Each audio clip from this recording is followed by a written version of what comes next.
Hey, my name is Kevin Garland, and I figured I would do a walkthrough of a setup of a ready-made RC Strix Stratosurfer. So as many of you know, I actually assemble and build these and customize them with certain autopilots and radio setups. This airplane, when I set it up, I can typically get about 2 hours of flight time with a 10,500 milliamp 4S lithium-ion battery, which fits in the nose and the front. This customer requested the following materials that you do see on the workbench here. Typically I'm a Futaba guy, and I'm still pretty new to Taranis and their radios. I messed with the standard Taranis and the light Taranis, but never messed with the X7, so this would be something new for me. Something else that would also be new for me for this customer. As they're using the TBS Crossfire setup, so that's also new to me, as I'm only used to using the Dragon Link setup that plugs into my Futaba 16SZ. So I got a lot to learn between these two items, but it shouldn't be too hard from the videos I see online. As you can see, the Stratosurfer here, you know, it's a typical plug-and-play kit. I use the stock servos that come with the plug-and-play setup. I use the stock ESC and the stock motor, and also the stock prop. And I use this no matter if I fly the 3-cell setup or the 4S lithium-ion setup. This customer actually requested 2 of the 4200 excuse me, 4200 milliamp 3S batteries from Ready Made RC. The airplane itself going together is really simple. If you're just gonna fly at line of sight and no FPV, you can probably get up in the air in about 10 minutes. I think it was 2 years ago, I showed up to Ready Made RC Festival in Willard Airfield and literally flew in and brought all the autopilot equipment, but picked up a Stratosurfer at the field. And my wife and I and my brother-in-law actually got one of these ready to go with autopilot and telemetry system in it in about hour to 2 hour time frame.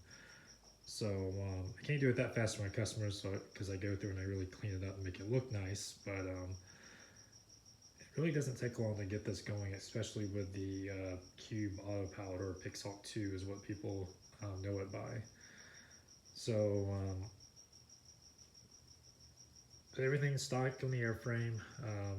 If I have them in stock, I will replace the Phillips head screws with socket head screws, just because these can easily wear out the top of the screw head over time. But if you have the joke is if you have a Chinese screwdriver, they work well with Chinese screws, and that's actually very true in this industry. It also comes with your servo extensions with the airframe, which I also use in the Y-harness.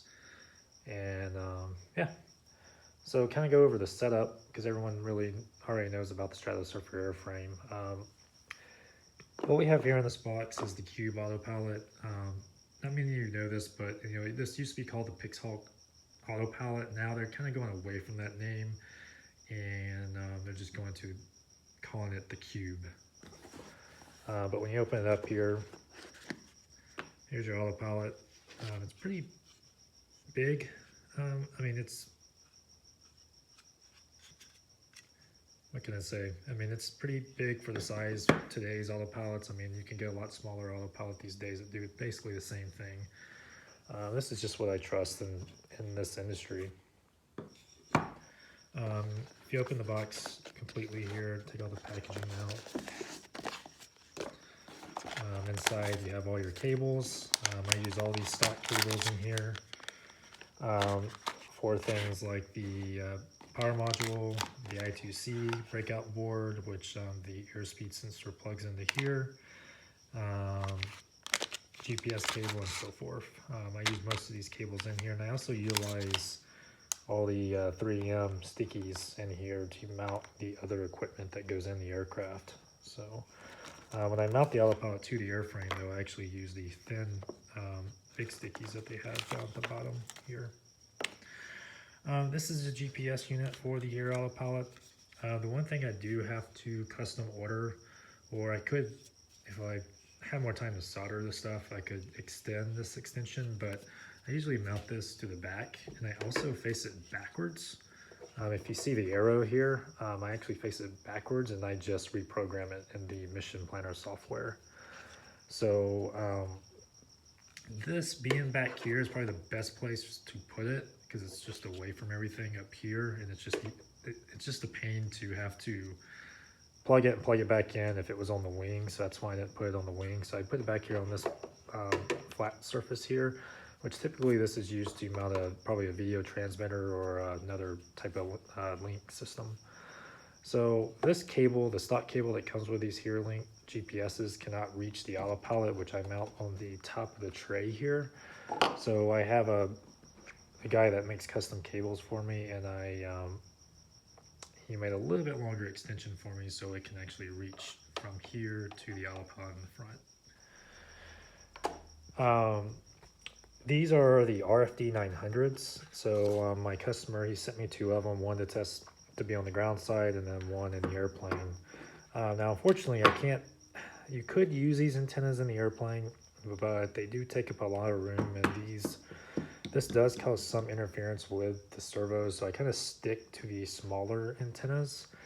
And usually I mount this RFD 900 up in the front of the nose here to keep it away from all the servo wiring back here. So I do have to replace these antennas with the little stubbies that they have. A cool part from a guy in Australia that makes this board from Basque Aerospace. This board is like a easy plug-in board for this to plug directly into the autopilot. Basically, you'll take the jumper pin here, and then you'll just plug this straight into this board, and it gives you a nice little mounting bracket. And then you have a connection that goes from here to your autopilot telemetry port over here. Now, the only thing you do have to do when you get this board in, you do have to solder in a pin down here for your external voltage or external power. And where you get the power from, it's not ideal to power the RFD 900s from the telemetry port of the Cube autopilot. It's not ideal. It will work, but from the manufacturer standpoint, they say it's not ideal from the telemetry port. However, you can power the RFD 900 to this board via the output servo rail here under the black and red power. And basically what you need to do is if you go that route, you got to clip the red wire so it's not feeding any power, and you're actually going to get your power from the servo rail versus the telemetry port. But this is a very nice setup, and again, I mount this just with sticky back. I don't use any screws just to make it simple, and I mount it up in the front here. And typically I will cut out a hole on the side here from one antenna to face out on the 90 degrees, and then I have one antenna facing forward. So it makes it a very simple setup. The customer also requested to go with a DJI FPV system, so I'm just going to do the mount that to the nose of the Stratosurfer over here. Pretty easy setup. I've done it on my personal one and it works great. As far as the airspeed sensor, this is the airspeed sensor from Ready Made RC for the Cube Autopilot. And here's the cable that goes from I2C cable that goes from the airspeed sensor to the I2C split board here. The PO2 that comes with the sensor is actually the silver one, but the PO2 mount that I use for these airplanes actually go with the Vector PO2, and I've had really good luck with the Vector PO2 in my past, and that's kind of why I stuck with it. These PO2s are also really good. I just keep these as spares for other airplanes that I fly. It just so happens this mount that I use for the Stratosurfer works really well with a Vector PO2. And then, of course, he requested the 4200 3S batteries, and he's also going to get an order of a 10,500 ion pack. Again, going with a crossfire for the receiver. Again, that's something new I've got to learn. But yeah, that is basically the setup. And the other note, when I put the autopilot in here, I actually face the auto palette backwards as well. Here's the arrow here. And again, it's just a simple setting change in the parameters to tell it that the auto palette's facing backwards and not forwards. And the reason why, it just makes it very clean. You bring all the wire cabling up to the front here, and it kind of wraps around and plugs into the ports in the front here. And then usually I mount my ESC down on the side here, and the receiver, past receivers have not been this big, definitely with this big of antennas in the past, because I've always ran 2.4 in the Stratosurfers in my past. So I'll probably mount the receiver somewhere back in here and then route the antennas appropriately. But yeah, when this is all together, usually I ship these with the auto palette already installed, airspeed sensors installed. The pitot tube gets installed over here, and it faces out over here. I will take that off and put it in the bag for shipping purposes, so it fits in the original Stratosurfer box, but it's simply just plugging in 2 screws and then the pitot and static line. GPS in the back, of course. And then the DJI system will be up here on the nose and the canopy area.